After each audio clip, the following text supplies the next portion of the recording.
অসমৰ মুখ্যমন্ত্ৰীজনক কোনে জনাব এতিয়া কোন মানুহে জনাব যে এজন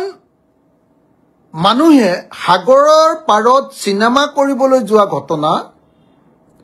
আৰু এজন মানুহক জোৰ জবৰদস্তি মদ খুৱাই মদ খাবলৈ দি ৰাতি টোপনি ক্ষতি কৰাই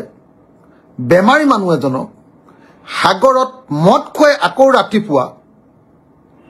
সাগৰত জাপ মাৰিবলৈ দিব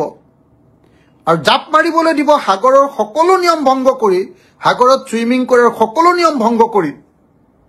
লাইফ জেকেট নিপিন্ধাকে জাপ মাৰিবলৈ দিব আৰু এজন দুৰ্বল মানুহক সাঁতুৰিবলৈ দি আপুনি নিজে যি ৰেগুলাৰ সাঁতুৰি নাথাকে আপুনি নিজে এবাৰ সাঁতুৰি চাবচোন বাৰু সকলোৱে পুখুৰীতে সৰু পুখুৰী এটাতে সাঁতুৰি চাবচোন ইপাৰ পৰা সিপাৰ হওঁতে একদম আপোনাৰ বুকুখন একদম উশাহ বন্ধ হৈ যাওঁ লাগেনে নাই সাগৰত এজন অনভিজ্ঞ মানুহক সদায় সাঁতুৰি নথকা সুইমাৰ নোহোৱা বা নদীৰ পাৰত অনবৰতে এইবিলাকৰ কামত জড়িত নথকা মানুহ এজনক সাগৰত তাকো আকৌ কি হেৰি নোহোৱাকে কি কয় আপোনাৰ হেৰি নোহোৱাকে কি কয় আপোনাৰ এইটো লাইফ জেকেট নোহোৱাকে আকৌ তেওঁ সাঁতুৰিবলৈ দিয়াটো কেনেকুৱা ধৰণৰ ঘটনা সেইটো হত্যাৰ ফালে ঠেলি দিয়া ঘটনা সেইটো হত্যাৰ ফালে ঠেলি দিয়া ঘটনা আৰু আনটো হ'ল যদি সাগৰৰ পাৰত শ্বুটিঙো কৰিছে মই নাজানো কৰিছে নে নাই শ্বুটিং আকৌ কেতিয়াবা আপোনাৰ ৰুমৰ ভিতৰতে সাগৰ দেখুৱাই দিব পাৰে মই নাজানো কি কৰিছে কিন্তু এই শ্বুটিংটোৰ লগত যে সাগৰত এনেকৈ মাৰিবলৈ নিয়াটোৰ পাৰ্থক্য আছে অসমৰ মুখ্যমন্ত্ৰীয়ে সেইটোকে নকৈ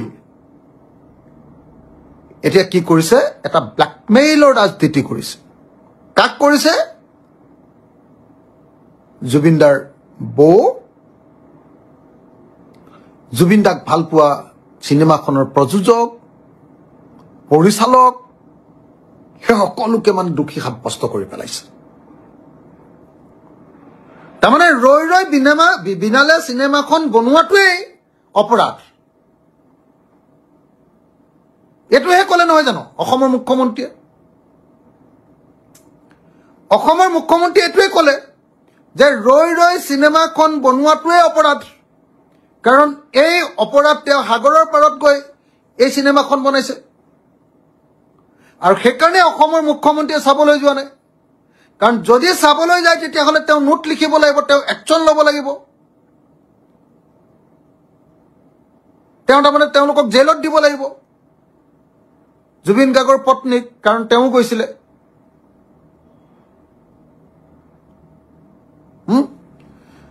গতিকে অসমৰ মুখ্যমন্ত্ৰীয়ে ভাবি চিন্তি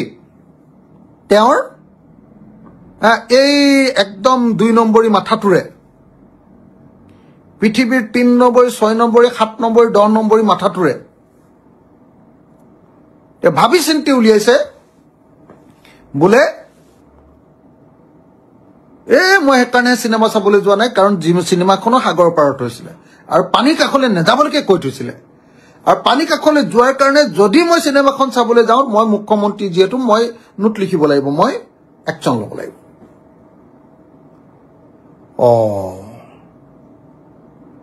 আপোনালোকে নিজে কওকচোন তাৰমানে হিমন্ত বিশ্ব শৰ্মাই কি ক'ব খুজিছে কাক ব্লেকমেইল কৰিব খুজিছে কাক কি কথা ক'ব খুজিছে হয়নে সেইকাৰণে মই আপোনাক লোকক এটা কথা ক'ব খুজিছো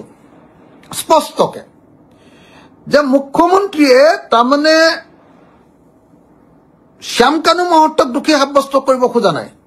তাৰ আগতে সাগৰতে ফুৰিবলৈ যোৱা মানুহবিলাককো চিনেমা কি কয় সাগৰৰ পাৰত চিনেমা কৰিবলৈ যোৱা মানুহবিলাককো দুখী সাব্যস্ত কৰিব খুজিছে তেওঁলোককো ভয় খুৱাই ল'ব খুজিছে যে হাল্লা নকৰিবি দেই যদি ন্যায় দাবী কৰ তহঁতিও বিপদলৈ আহি আছো আৰু এনকুৱাৰী ৰিপৰ্টটো কি হ'ব সেইটোও বুজি পালো এতিয়াতো মোটামুটি ইংগিত এটা দি দিলে আজি মুখ্যমন্ত্ৰীয়ে মুখ্যমন্ত্ৰীয়ে আজি মোটামুটি এটা ইংগিত দি দিলে যে অসমৰ জুবিন গাৰ্গৰ তদন্তটো হ'ব যে জুবিন গাৰ্গে সাগৰৰ পানীলৈ যাব নোৱাৰে, নদীৰ কাষলৈ যাব নোৱাৰে বুলি, পুখুৰীৰ পাৰলৈ যাব নোৱাৰে বুলি, জুইৰ কাষলৈ যাব নোৱাৰে বুলি কৈছিলে। আৰু ইহঁতি জুইৰ কাষলৈ লৈ গ'ল আৰু জুইৰ কাষলৈ লৈ গৈ ইহঁতক মাৰিলে।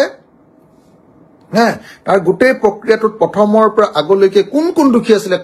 দুখী আছিলে সববিলাক মই উলিয়াম বুলি যে কৈ আছিলে যে একদম বহু দিনৰ আগৰ পৰা বোলে কিবা কিবি যে কৈ আছিলে, তাৰমানে একেবাৰে জুবিন গাৰ্গৰ পৰিয়ালৰ মানুহবিলাকৰ পৰা সকলোকে দুখী সাব্যস্ত কৰিবৰ কাৰণে তাৰমানে এই গোটেই কাৰবাৰটো কৰি আহিছে, নহয় জানো? কথাটো আপোনালোকে ধৰিব পাৰিছেনে বাৰু? মই সঁচা কথা কৈছো নে নাই বাৰু? সঁচা কথা কৈছো নে নাই বাৰু? মই কিবা মিছা কথা কৈছো নেকি? আপোনালোকে নিজে ভাবি লওকচোন এবাৰ, নিজে কথাখিনি ভাবি লৈ মোক কওক।